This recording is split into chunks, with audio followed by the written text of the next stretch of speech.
Rodney Orpheus, thanks so much for coming on the show. I really appreciate it. Could you give us a brief biography of yourself, please? A brief biography. I was born in Northern Ireland in a little tiny town called Moneymore, which no one has ever heard of, and rightly so. Lived there for the first few years of my life. Then moved to England, in Leeds in England, when I was in my late teens, early 20s. Started a band called the Cassandra Complex. Made a couple of cult hits. Moved to Germany. Toured all over the world. Joined the OTO. Wrote a book called Abrahadabra, Beginner's Guide to Thelemic Magic. Produced a bunch of other bands. Played a lot of computer games. Oh, we can join you on that one, definitely. We've got a Left 4 Dead addiction. And wrote a few computer games as well, I understand.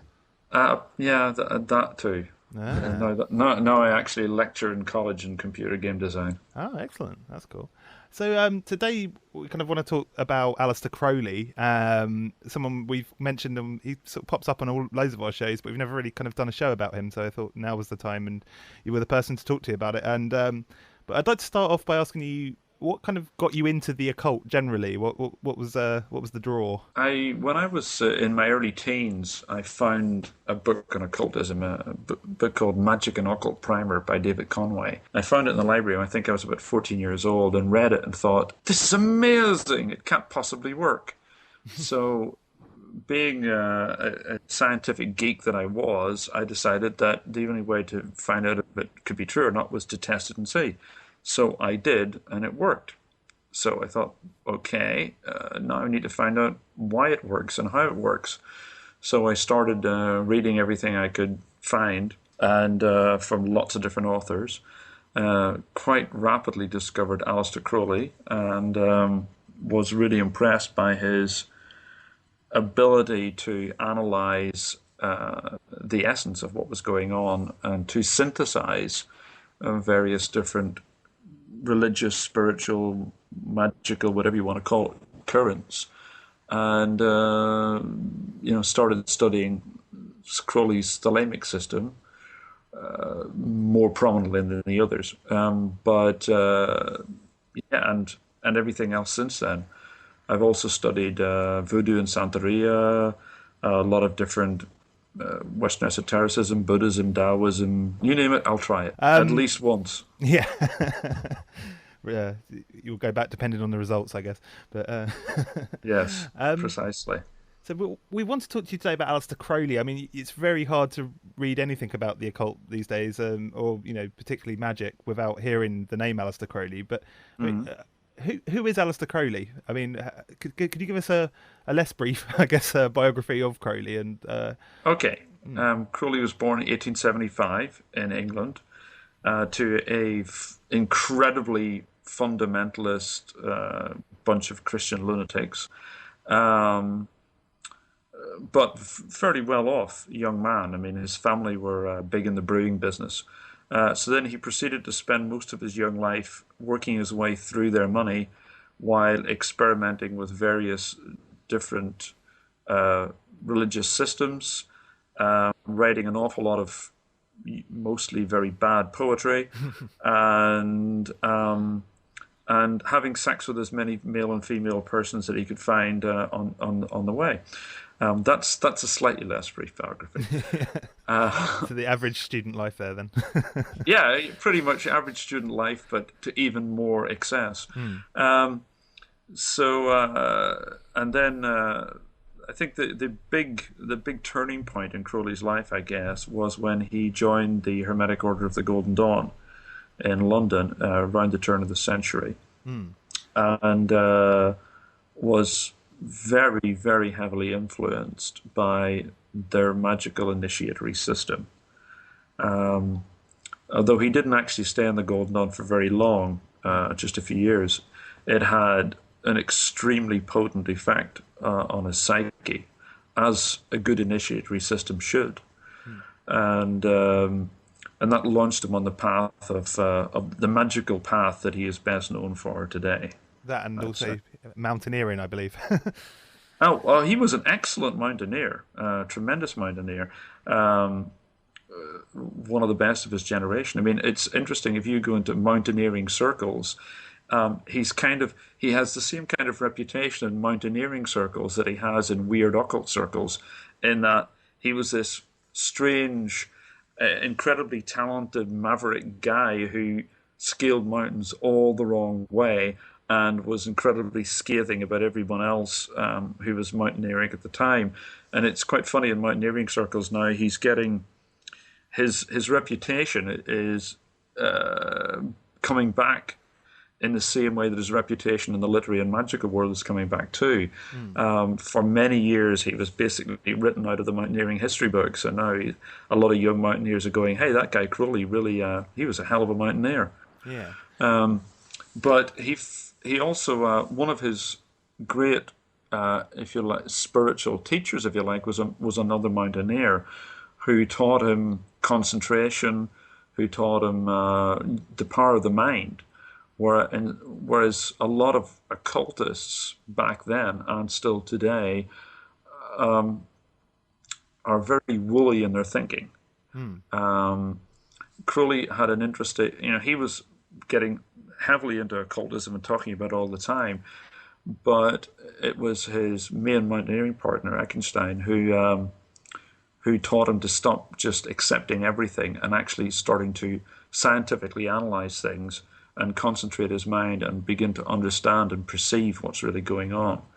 And I think that led to Crowley's interest very much in a lot of meditational systems, along with another friend of his from the Golden Dawn, Alan Bennett. Alan Bennett was one of the top Golden Dawn adepts, who was the first Westerner to become a Buddhist monk.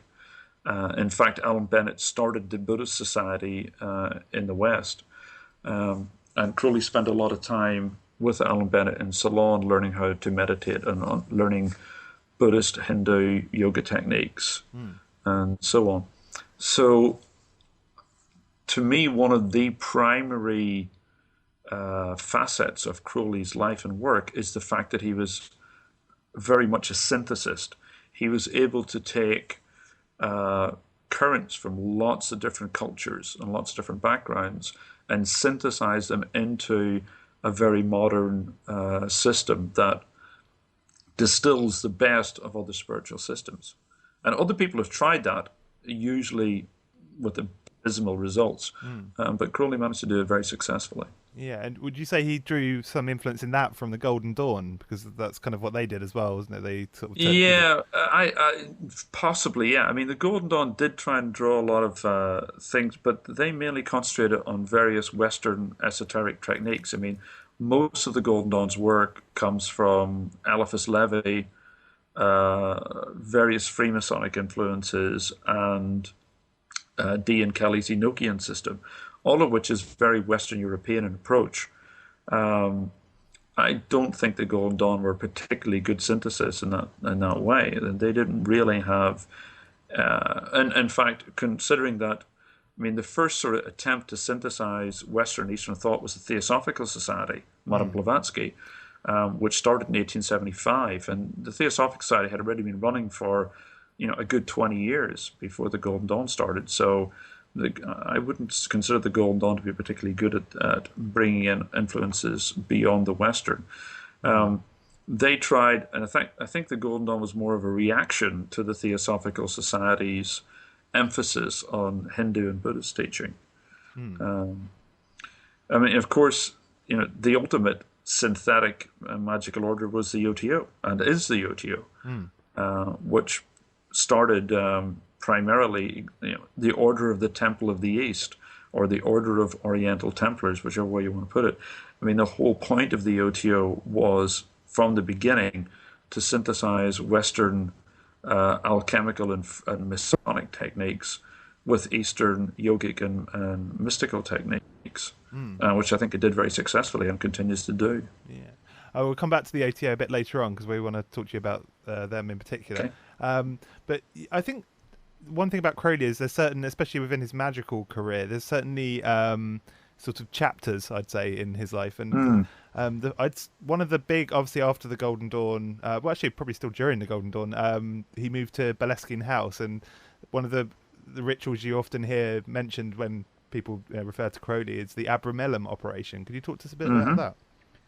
Okay, the Abramelum Operation was it's from a medieval, a very interesting and odd medieval grimoire, which is about basically it gives you instructions for undergoing a retreat for a space of approximately 6 months, where you go live fair amount of isolation. Although admittedly, being medieval, you live in isolation with your servants. And the idea is that through prayer and meditation over a long period of time, you would attain the knowledge of and conversation with your holy guardian angel. Now, the holy guardian angel was an angel, an angelic being specifically designed to look after you and to give you information and help you achieve your magical purpose. And once you had achieved that, the knowledge of that guardian angel and the conversation with him, that guardian angel would help you command various spirits and perform, really empower your magic and help you understand what your true will and true nature was. All right, interesting. And there's a lot of rumor about the Abramelum Operation in Boleskine, and some of the rumors include that Crowley didn't finish the operation, and spirits still roam the house. There's all these legends you hear. Yeah, well, I mean, Crowley, as far as I recall, originally bought the house to do the Abramelum Operation in because he figured that Scotland was pretty remote. Loch Ness was a pretty remote area to be in. But in the end, he actually completed it on a pilgrimage across China. He rode across China on a donkey and did it then instead. Partly through falling off the donkey on his head, which leads to a whole different kettle of fish. But that's apparently when he finally finished this operation and became aware of his holy guardian angel, who was called Aiwass. Aiwass is the conventional spelling of which, who plays an important part in Crowley's life later. Yeah, I mean, this is where I was going to come to next, actually, is he married a lady called Rose, didn't he? And they, on his honeymoon, moved to Egypt. Didn't move to Egypt, went to Egypt, rather. And this is where what's considered by, especially, Thelamites, as the kind of pivotal moment in Crowley's magical career, really. Go on. Yeah. Well, Rose, when they were staying in Egypt, Rose started... she was not interested in magic or the occult at all, according to Crowley. But when they were in Egypt, she started receiving messages from Egyptian gods, telling Crowley that they were waiting for him. And he kind of poo-pooed the idea that some woman could possibly, who was untrained in all the deep intellectual magic that he was into, could possibly make contact with some divine beings. So he wasn't too convinced by this. So he took her to the Cairo Museum to point out, these gods, and she said it was Horus, and she pointed out this stele, this Egyptian painting, with a picture of Horus on it, and said that Horus wanted him Crowley to contact him, and so on. So Crowley sat down and performed a ritual with Rose to use her scrying to get deeper contact, and eventually received messages about how he should go into a room at midday every day for 3 days, and he would write a book. The message would be given to him and transmitted through him, and he would write a book. And that book became what's called the Book of the Law, Liber Alba Legis, to give its Latin title. And the Book of the Law is the Thalamic, the main spiritual guidebook of Thelema, which he was transmitted through him ostensibly by his holy guardian angel Aiwass, over 3 hours, April 8th, 9th, and 10th in 1904. Crowley didn't actually accept the book, really, did he? He sort of He hated it because it had a lot of the symbolism were things that he felt quite uncomfortable with, and a lot of the messages he felt very uncomfortable with, especially the third chapter, which is a chapter which is extremely violent. Not that I don't think that was particularly the thing that upset him, but there were a lot of references to changing magical formulas, and that he found very difficult to accept, that actually contradicted what he had learned in the Golden Dawn. And I think he found that very difficult to accept at first, because the book gave out a very different conception of morality, of how people should think about themselves and about the gods, or if you want to call them that, and about how they should approach life. And Crowley was very much a Victorian. He is very much an upper middle class Victorian Englishman, and he found a lot of the things in that book quite attacked his mentality, attacked his preconceptions. So it took him many years before he even himself would accept that this was such an important document. I mean, these days, a lot of people read it and go, well, hell, yeah, of course. But the world has changed a lot in the last 105 years. After this happened, there's a sort of misty period between when the Book of the Law being received and Crowley really kind of adopting it. Could you talk a little bit about the period between those two events? Yeah, I mean, Crowley, the Golden Dawn kind of split up into a lot of different factions. Crowley got kind of caught in the middle of a lot of hoo-ha and got a bit pissed off with it.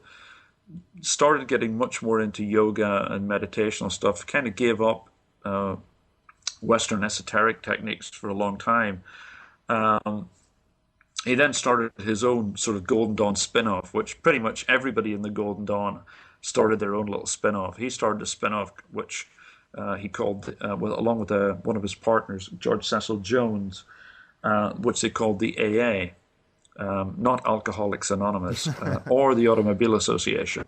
But he started an organization called the A, which was kind of similar to the Golden Dawn in some ways. It used Golden Dawn degrees, for example, but was much more oriented towards solo meditational work and magical practices that he was taking from his yoga practices. And then he also started working on the Equinox, which was an enormous journal of magic, which he spent huge amounts of money on, but produced these wonderfully huge, massive encyclopedias of the occult, if you like, over the next few years, and which was very, very influential set of books. They continue to go on to this day, don't they? Yeah, it's Volume 4, Number 1, and Volume 4, Number 2, both of which are exceptionally good. Yeah, so the Equinox is still continuing under the auspices of the OTO and the AA to this day, and long may it continue to do so. They're really essential works to anyone who's interested in Western esotericism. Obviously, during this period where he's writing the Equinox, and interestingly, he self-funded them, didn't he, himself? I believe. Yeah, I mean, because nobody wanted to buy them, and he didn't cheapen out. He didn't do like cheap paperback editions. They were all beautiful, gorgeously created hardback editions, and he printed lots of them, and no one bought them. Because by this stage everyone just thought he was nobody even thought much about him. So he was putting out these books that a very, very, very few people got hold of, and effectively working his way through his inheritance at a very rapid pace. So this is a bit of a grey area for me now. I can never remember if Cefalu happened before Crowley adopted the Book of the Law or after. Definitely after. Yeah. Okay. Could you talk a bit about what happened? The Crowley eventually started. I mean, he actually lost the manuscript of the Book of the Law. He left it. He stuck it in the attic, as you do, in a box somewhere, and found it. I think when he was going on a skiing holiday and went up to the attic to find his skis, and as you do, found a box with some crap in it and opened up the box, and there was the manuscript of the Book of the Law, which, oddly enough, 100 years later would get lost and found again in a very similar way, but that's another story. And he looked at it and sat up in the attic and looked at it and went, wow, this is actually kind of cool. And, really started to get behind what the message was. It effectively became a Thalamite from reading it as from an outsider perspective, which I think is very interesting.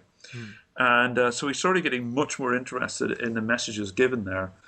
And he actually started transmitting some other, what are called the Holy Books of Thelema, books like the Book of the Heart Girt with the Serpent and Liber Ararita and various other lesser-known mystical writings of Crowley, but still extremely important and very beautiful works. So he was doing that in sort of around 1907, 1908, 1909. The next big breakthrough in his life came around about 1912 when he met Theodor Reuss, who was a German occultist. And the two of them, between them, activated Ordo Templi Orientis, OTO. And that was a very, very important part of his life. Reuss introduced Crowley to a whole different way of looking at magic and a whole different way of looking at magical orders. And Crowley, over the next few years, from around 1912 up to about the start of the First World War, spent a lot of time working on OTO rituals, initiation rituals, the Gnostic Mass, which is one of the most beautiful rituals ever written by the hand of man, in my opinion. But Crowley never actually saw one, did he?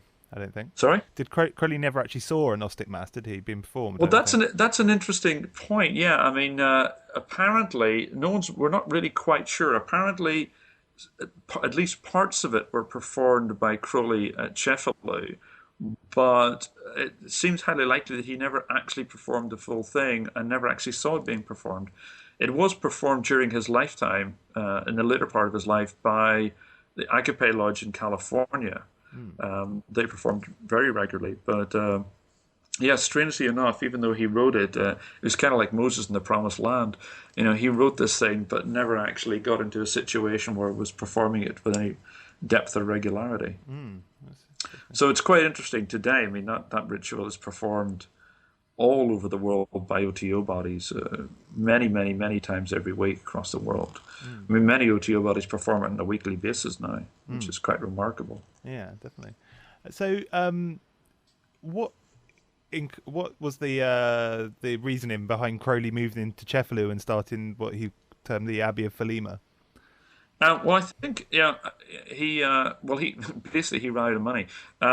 I mean, there's a couple of other interesting parts of his life that people kind of skip over that I think are very important. I mean, he went to America during the First World War and started working for a German propaganda magazine, writing the most insanely ludicrous, over-the-top propaganda that anyone has ever written. Probably actually in the employ of the British Secret Service. It looks very certain now that he was working for the British intelligence, as it was then, and infiltrating German propaganda and writing propaganda that was so ludicrous it was making the Germans look silly. Which, if there was ever a man who could make anything, write something extreme enough that people would disbelieve it, it was definitely Aleister Crowley. But he also, when he was there, he ran out of money. He ended up starving in a garret. But when he was there, he wrote what I consider to be one of his finest, maybe his finest magical work, which is Liber Elif. That was an amazing book.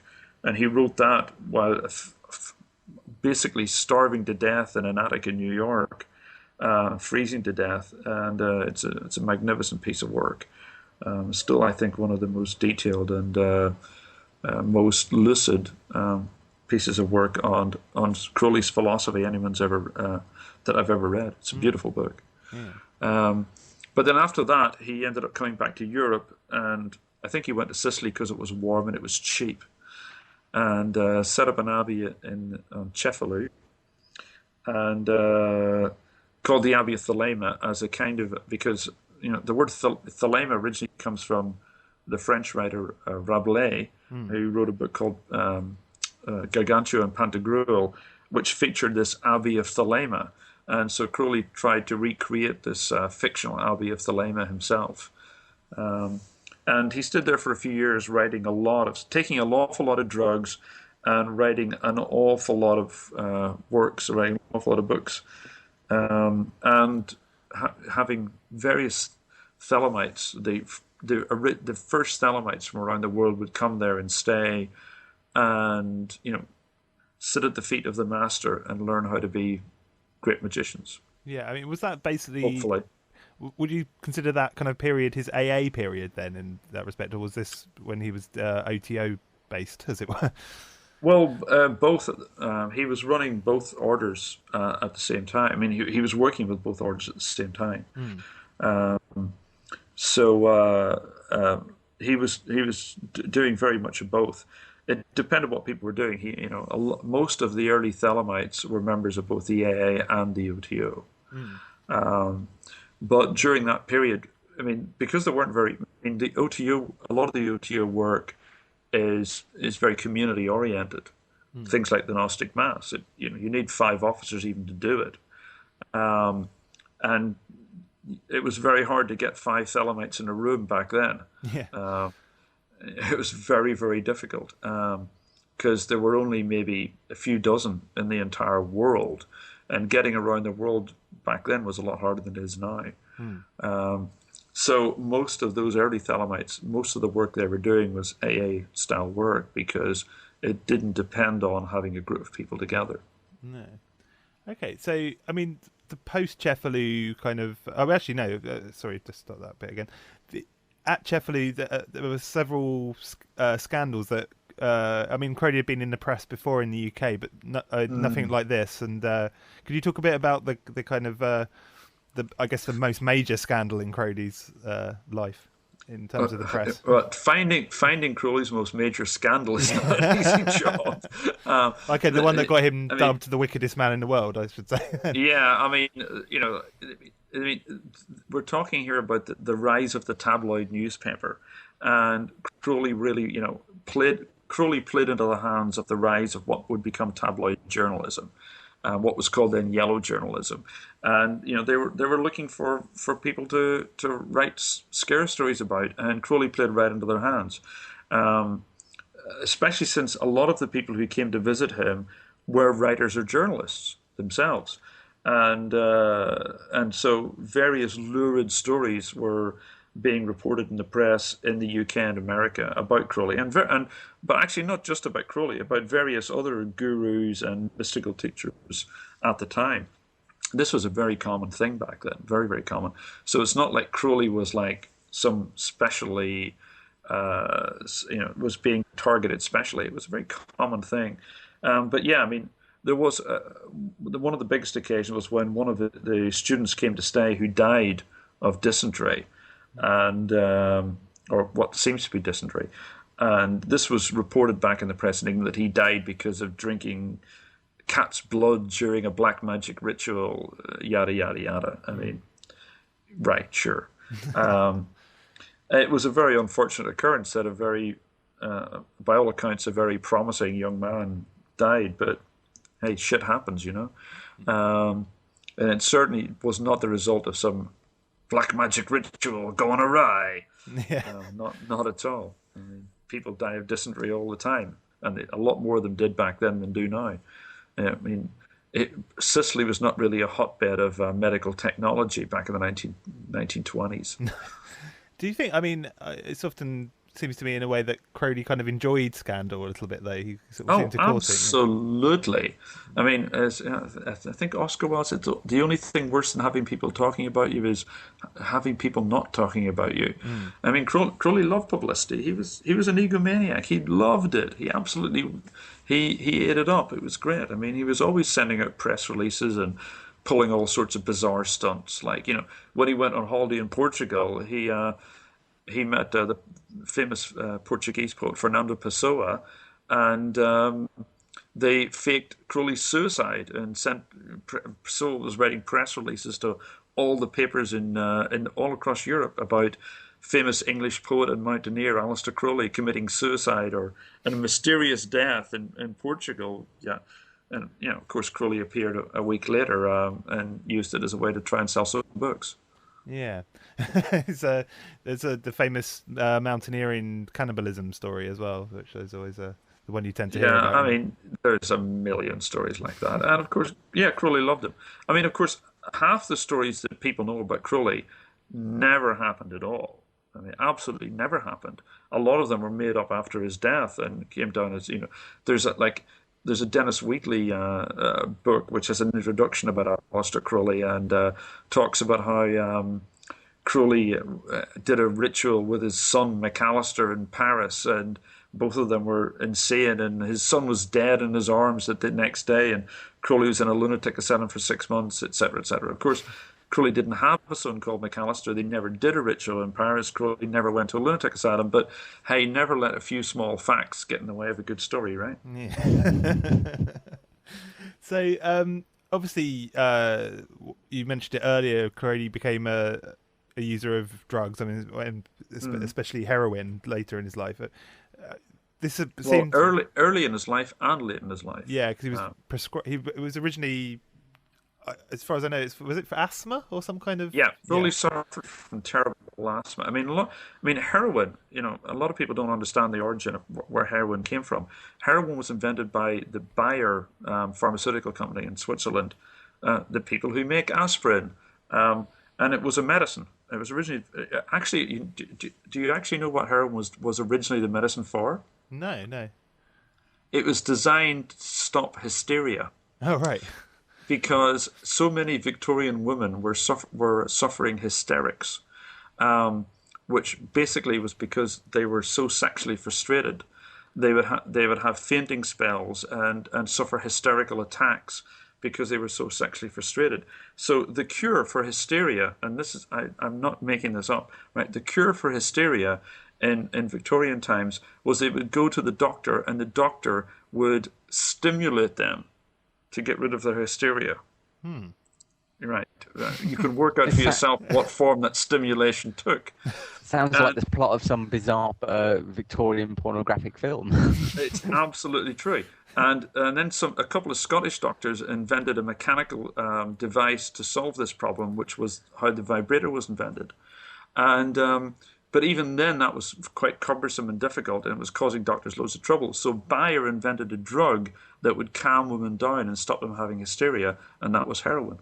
Heroin was originally designed for that, but they found out that one of the things that heroin was very good for was asthma, because there was no cure for asthma back then. And Crowley developed really, really bad asthma while mountaineering, very bad asthma. And so he was prescribed heroin for his asthma originally.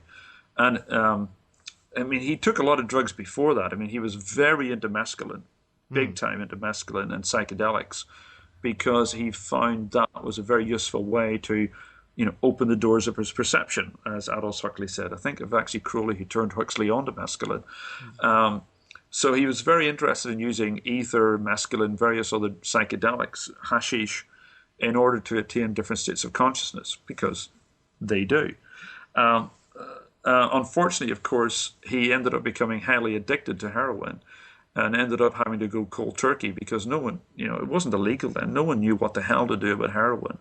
And he had to go cold turkey on it and ended up becoming, actually what most people don't know is that he became extremely anti-drug in the mid-period of his life because he realized how difficult it was. And he wrote one of his diaries, which still is unpublished, but I think the OT was going to publish it soon. I think it's called Liber Vesta, was it? He wrote a diary of his attempts to give up heroin, of his cold turkey experiences in a clinic in Fontainebleau in France, and it's pretty harrowing reading. It's very harrowing. So he actually became quite anti-drug in a lot of ways. Yeah. Later in his life, in the last few years of his life, he got a heroin habit again because when he was in his late 60s, his asthma got so bad it was basically going to kill him. So his doctor prescribed heroin because it was the only way to keep him alive, effectively. He actually suggested that he injected it as well, didn't he? Because prior to that, I think he was only smoking the heroin, wasn't he?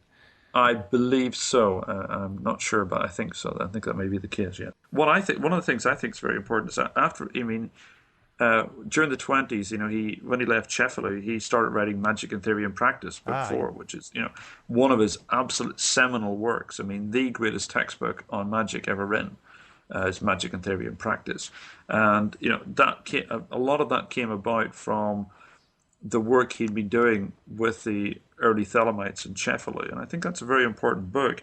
But another thing I think is really great about it, after writing this book that was really in-depth, and after spending years sitting on a rock meditating in Cefalu, he went to Weimar, Berlin, and started hanging out in gay bars with Christopher Isherwood. So that's my kind of guru, a man who can write the world's greatest textbook on magic and then dress up as a woman and hang out in Berlin gay bars.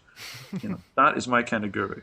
And then go and climb a mountain. Yeah, exactly. It's a varied life, definitely. Yeah, as well it should be. One important thing I often find that's missed out in whenever I listen to podcasts that do Crowley episodes, I suppose, is he meets Lady Frida Harris as well, which is quite an important encounter. Absolutely. I was wondering if you could talk a little bit about the relationship between the two and what they created, I guess. Yeah, funny enough, I was just writing the Wikipedia article about this the other day.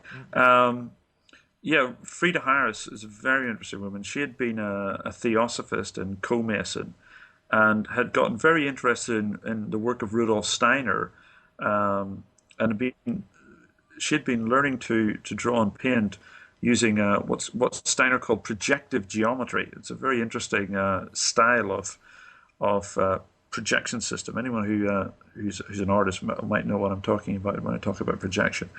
And she had been introduced to Crowley, and Crowley really wanted to make a tarot pack. I mean, you got to understand, in the last few years of his life, Crowley was very aware of his own mortality, very much aware. It's something that becomes very obvious when you read his diaries from this period. He knew that during the 1940s and 1950s, he knew that he was getting on a bit, and he was well past his prime, and he still had lots and lots and lots that he really wanted to do. So there's a very much he really starts getting down to brass tacks in the last sort of 15 to 20 years of his life. He wrote some excellent works, Little Essays Toward Truth, 8 Lectures on Yoga. He finally put Liber Illife out, which he had written earlier, and he got together with Lady Frida Harris and said, "Look, I really want to do a tarot pack. I'll write the book. I'll design the cards. And you paint them." So the two of them worked together over a very long period of time to design what's now the Crowley Harris Thoth Tarot deck, which I believe is currently the #1 best-selling tarot pack in the world right now.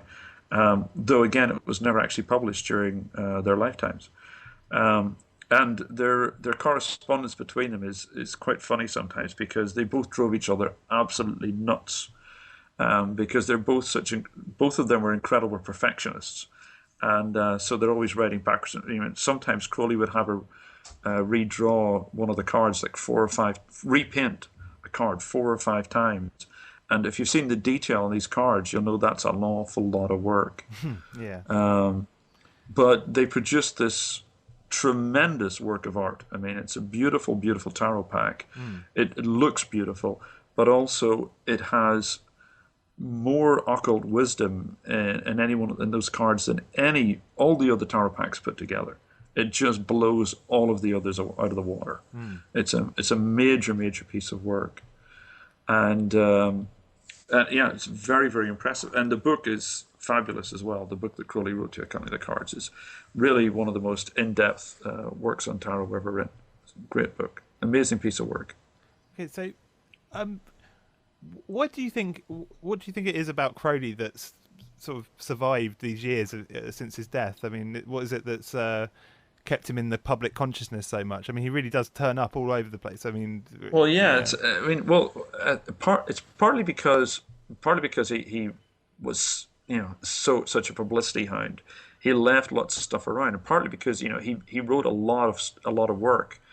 But I think mainly it's because he was such a varied individual. Like we talked earlier, he wrote a lot of poetry, he climbed a lot of mountains, painted a lot of pictures, did a tarot pack, the whole nine yards, did a lot of stuff. But having said that, I think we were very much in danger of losing Crowley. He was almost a footnote in history. I think the fact that Crowley's work has survived is a minor miracle. I mean, because after Crowley's death, the OTO went down to, during the 50s had maybe a few dozen people worldwide. When the OTO was revived in the 1970s, I think there were something like 4 people left in the world who were still in the OTO. Most of Crowley's works were out of print. In fact, pretty much all of them were out of print. The only reason why most of the books survived was because he had produced these incredibly expensive, beautiful editions that people had collected and preserved them because they looked beautiful. Bibliophiles had preserved his books. And a lot of his manuscripts were just, a guy called Gerald York had put lots of his manuscripts to the Warburg Institute in London. And J.F.C. Fuller's collection of Crowley's manuscripts were given to the Arthur Ransom Humanities section of the University of Texas in Austin. But a lot of this stuff was very, very close to being lost forever. So it's actually quite remarkable that his work has survived and exploded in the way it has just in the last couple of decades. It was the 60s really as well that kind of revived him to a degree. Yeah, well, I think that the 60s, because he was one of the first people to get into psychedelic drugs, and in the 60s, post-beat generation, early hippie generation, were looking around for, examples of that they could identify with. And Crowley was one of those examples, I think, because the hippies were looking for an excuse to take drugs and have a lot of sex and bum around the world. And hey, that's what Crowley did. He did a hell of a lot of all of those things. So I think he became very much an identity figure to a lot of the early hippies. I know. Timothy Leary. I had a wonderful conversation with Tim once a few years back, just before he died, about Crowley, and Tim was very heavily influenced by Crowley, and Tim had read a lot of Crowley's work, and really felt himself to be, walking in Crowley's footsteps.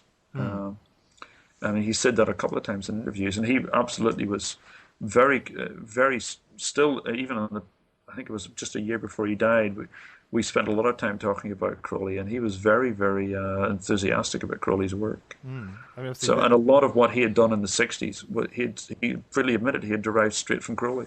Yeah, obviously, a lot of people will also know he's on the cover of, Sgt. Pepper's Lonely Heart Club's band as well. Yeah, I think Lennon. Oh no, I think it was Peter Blake who put that in there. I'm not even sure the Beatles knew who the hell he was, but yeah, Peter Blake did that cover. Wasn't it Peter Blake? Yeah. I think he was responsible. I'm not sure whose idea it was, but yeah, he was in there. But actually, I don't think at the time most people paid much attention to that. No. It was just another bald guy in the back of the picture.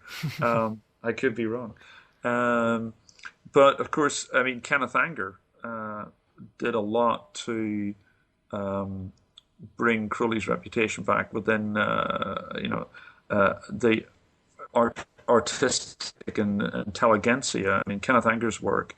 Kenneth was very much involved with Crowley, very heavily influenced by Crowley. And Lucifer Rising is an amazing piece of work, which basically tells the story of Thelema coming into the world and of a new aeon of Horus dawning, and he does it in a very symbolic and pictorial manner, but in a very vibrant and powerful manner. Also, doesn't it star Crowley connoisseur Jimmy Page as well?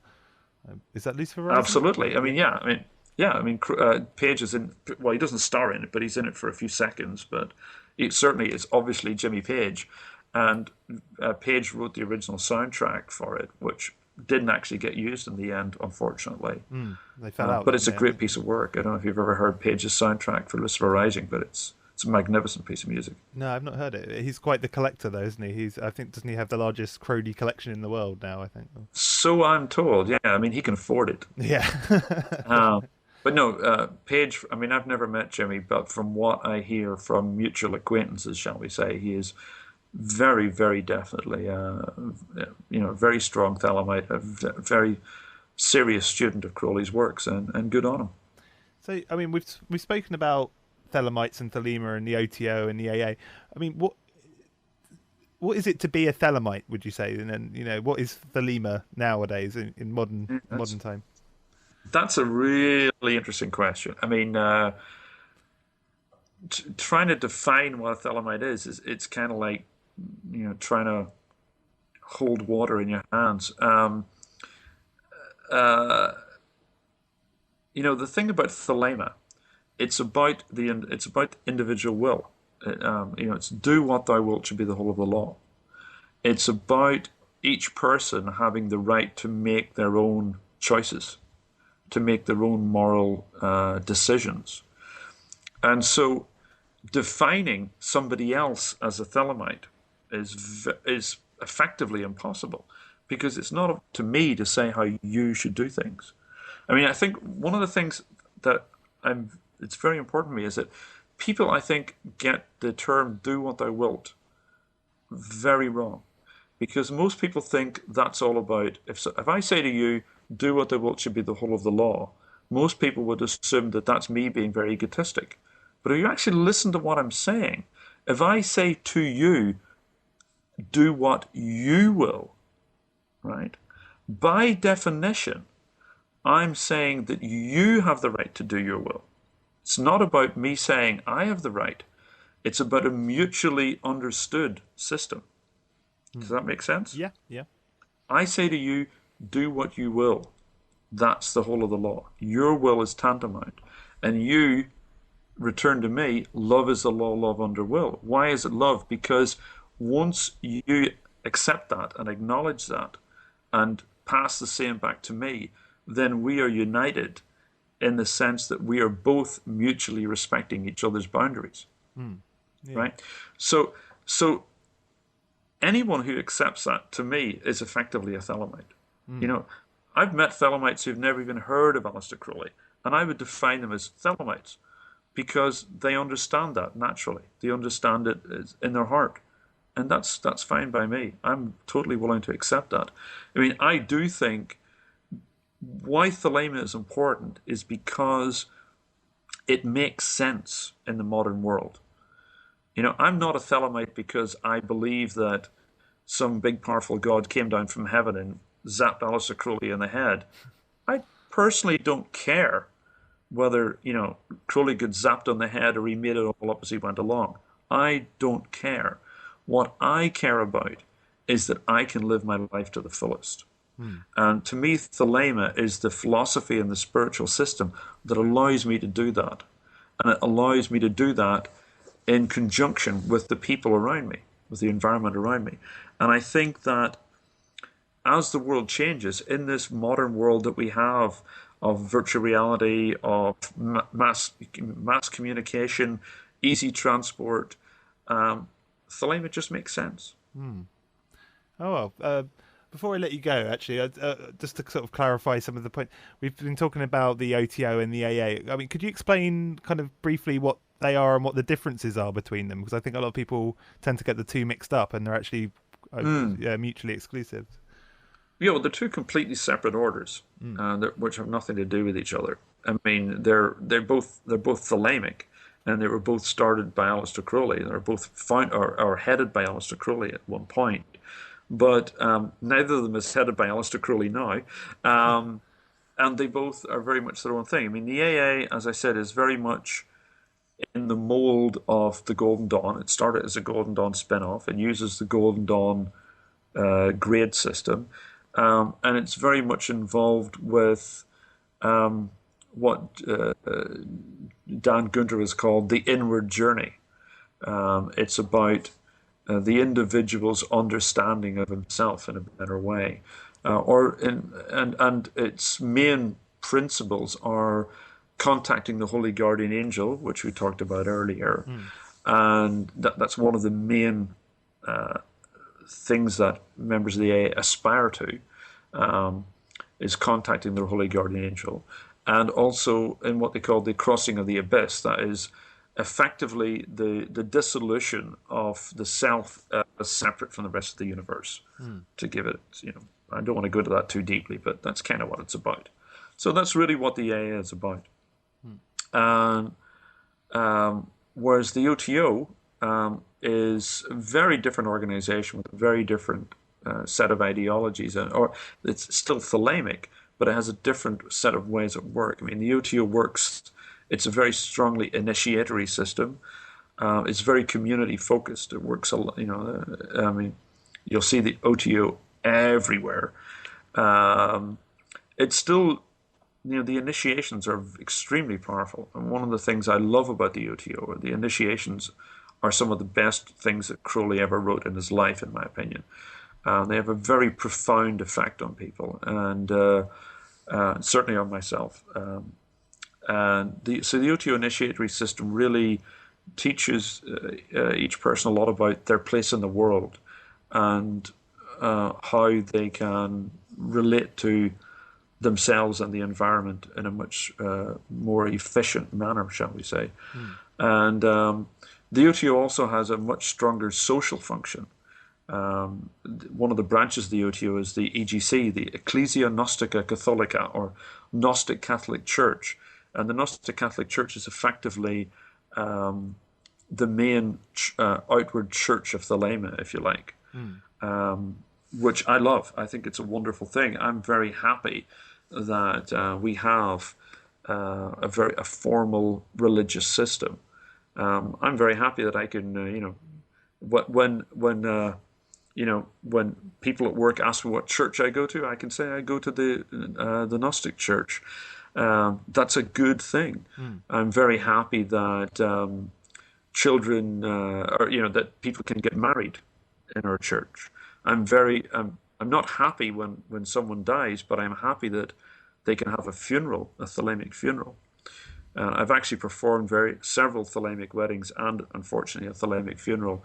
And it was very important to me that we had a strong, serious religious basis in order to celebrate those events in a spiritual manner. Yeah, it's interesting. So, I mean, one thing quickly as well is the AA and the Golden Dawn. One other big difference between the two would have been also, I believe that the AA, as a member, you tend to only know the person above you and the person below you, as it were. You know the teacher. So they tell me, but well, I mean, I'm not an active member of the AA at the moment, so I don't want to talk too much for the AA. No. But having said that, the AA does have a principle that members of the AA are supposed to talk about their association of the AA widely.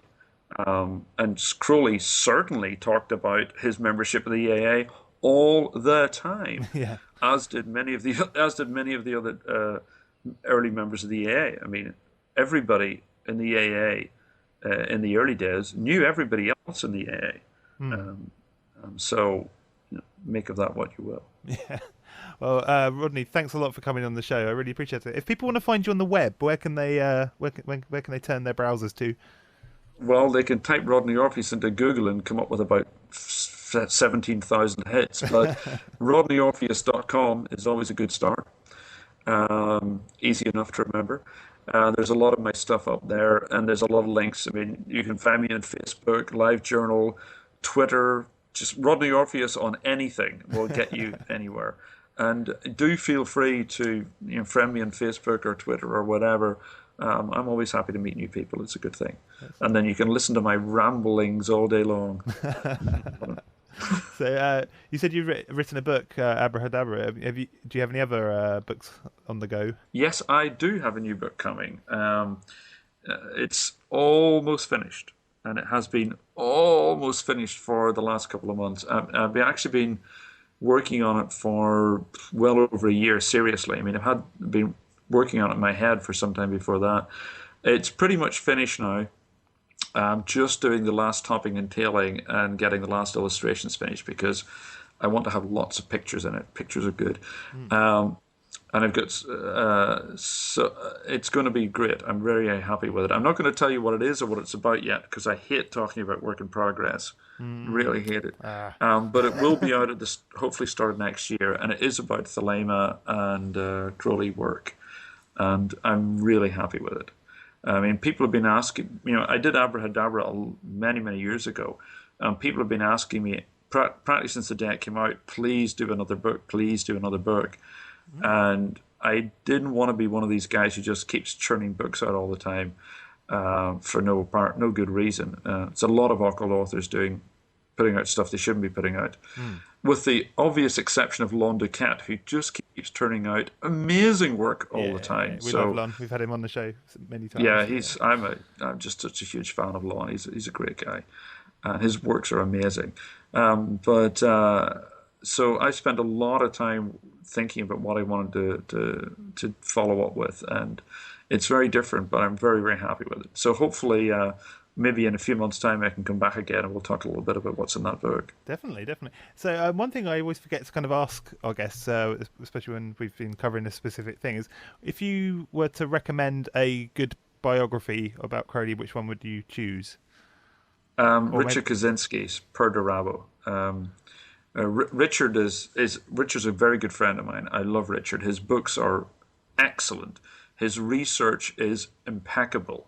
I mean, Richard spends so much time. Again, he's a real perfectionist. He spends a lot of time making sure everything is absolutely the way it should be. And his biography of Crowley, Per de Rabo, is brilliantly researched. It's really well written. And of course, the other thing is that Richard is an OTO member and a Thalamite. He actually understands what Crowley's talking about. And a lot of the other Crowley biographies don't really understand where Crowley was coming from. So Richard's is one of the few books that really gets what Crowley is about. I definitely recommend it very highly. And we'll put a link. Another book that I do also recommend that a lot of people never think about is a book called The Eye in the Triangle by Israel Regardie. Excellent book. I love that book. Yeah, it's a great book. It's very interesting because it's not really so much a biography of Crowley as a psychological biography. It talks about what went on in Crowley's head. I mean, Regardie knew Crowley personally. Regardie was Crowley's secretary and really worked a lot in Crowley's system. And I think he gets a very interesting aspect of Crowley in that book. So it's well worth reading as well. Yeah. But I think Richard Kaczynski's book is definitely the way to go if you want a biography. Excellent. We'll put links to both of those up on the site. Okay. And of course, if you want a beginner's book about Thelema, this guy called Rodney Orpheus wrote one. So there you go. We'll put a link up to that as well then. But good idea. Thanks a lot for coming on. I really appreciate it. It's been great chatting to you, and we'll have to have you back on soon. Well, great. I'd love to do it. This has been very enjoyable. Thanks a lot, guys. Thanks. Cheers.